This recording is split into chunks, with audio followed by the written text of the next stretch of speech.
Hello everyone, my name is Justin Haney. This is my AEP 855 case study, When Ethics and Policies Collide. Section number 1, we're going to cover the case facts. What happened is I'm a first year principal at Rocket Middle School.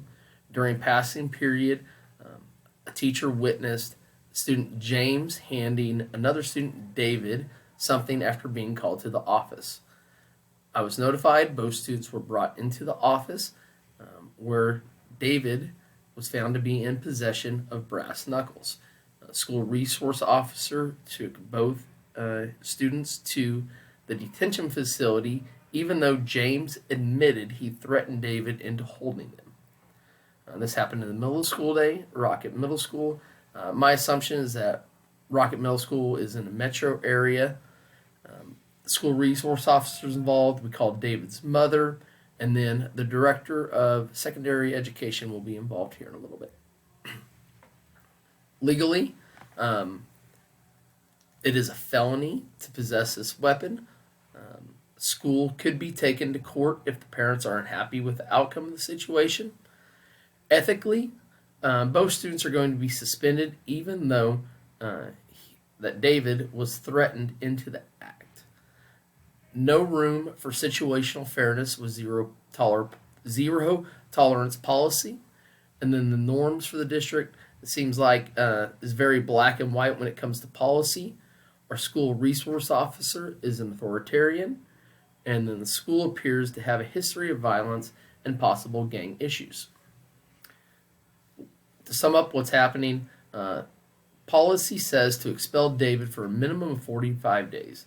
I would prefer to overrule the policy and exempt David from discipline, but the director of secondary education has informed me that I will receive an official reprimand if I do not follow policy. Let's cover some of the facts here. People, again, David, he's a threatened student. James was the one that admitted to threatening David and holding the brass knuckles. Myself, the principal, I could receive a reprimand if I don't follow policy. The director of secondary education tells me to stick to policy or else. David's mother obviously worried about her son's future and well-being. Place, again, we're at Rocket Middle School. Attendance right around 900. I believe it's in a metro area. Possible district alternative education program. If both students are expelled, the one will definitely be expelled, and then we'll get to kind of David's case, what could happen. The program, middle school again, public education, could have a culture of violence and gang issue, and then our zero tolerance policy. Talk about the stakeholders. David and his mother both are obviously concerned with the situation. David's future is being placed on the line. He was a straight A student, never in trouble or anything like that. Being placed in the alternative education program could definitely compromise his future and well-being, could also increase stress, have mental, social, emotional health issues because of this, and definitely opportunities down the road could be affected. James is kind of the guilty one in this whole situation. He brought him into school, threatened David into holding them. Not much can be done for James. He's going to be placed in alternative education.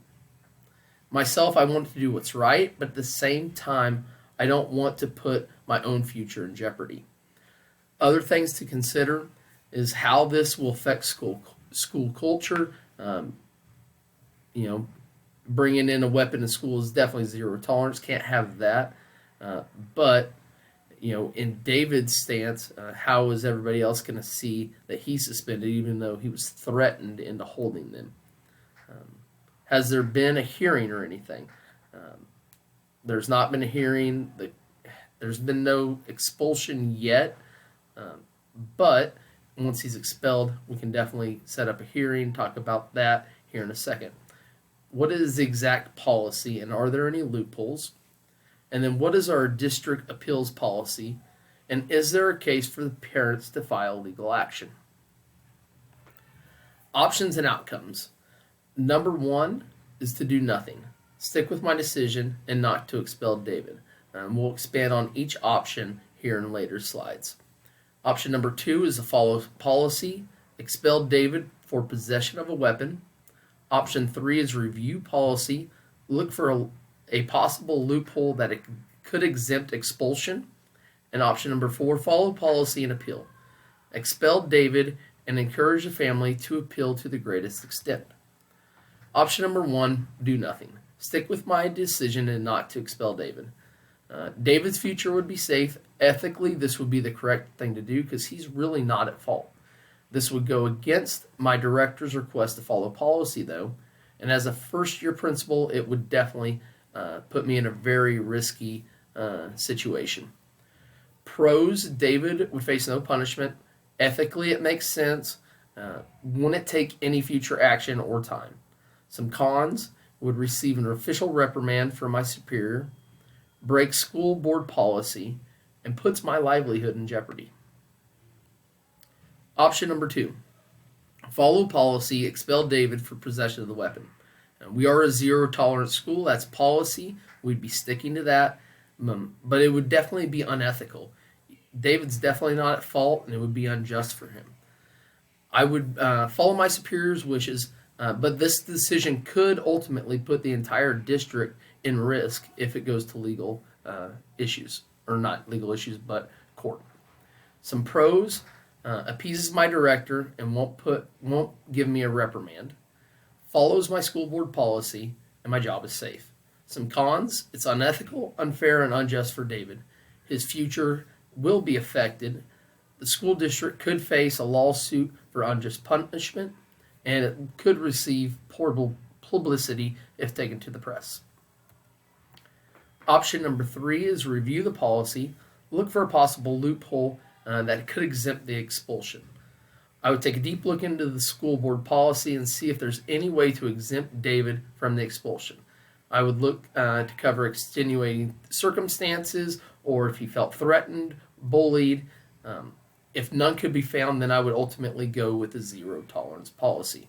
Some pros, could help David's future and mental health out by not being expelled. I wouldn't be breaking policy. Hopefully, the director would not be too upset, even though we're not going with his initial ruling to follow zero tolerance and expel. Some cons, I possibly could not find a loophole. The director could be potentially unhappy that I didn't follow his recommendation to follow zero tolerance. Option number 4, follow policy and appeal. Expel David and encourage the family to appeal to the greatest extent. I'd bring David and his mother in to explain the situation. Because we are a zero tolerance school, the initial ruling has to be expulsion. I would go through the steps of the hearing and appeal process according to our district's policy. I would also provide them with help in any way I could within the confines of my position. Some pros, it would build rapport with the family. It appeases my director. It follows policy. Hopefully the hearing committee makes an ethical decision and David would be reinstated to school. Some cons, no guarantees that the committee will see it ethically. David will stay expelled until the process is complete, and it could ultimately end up going to court if both sides can't see to a solution. My choice of the best option would be option number 3 with option number 4 as a backup. We're going to review policy, look for possible exemption.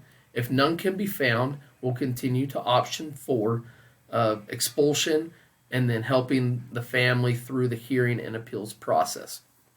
Reasoning for option 3, if I can find a policy that would exempt David based on being threatened or extenuating circumstances, David will remain in school and not have any negative effects on his academic or mental well-being. My position with the director will hopefully remain in good standing. It seems like as long as we follow policy, he will be appeased.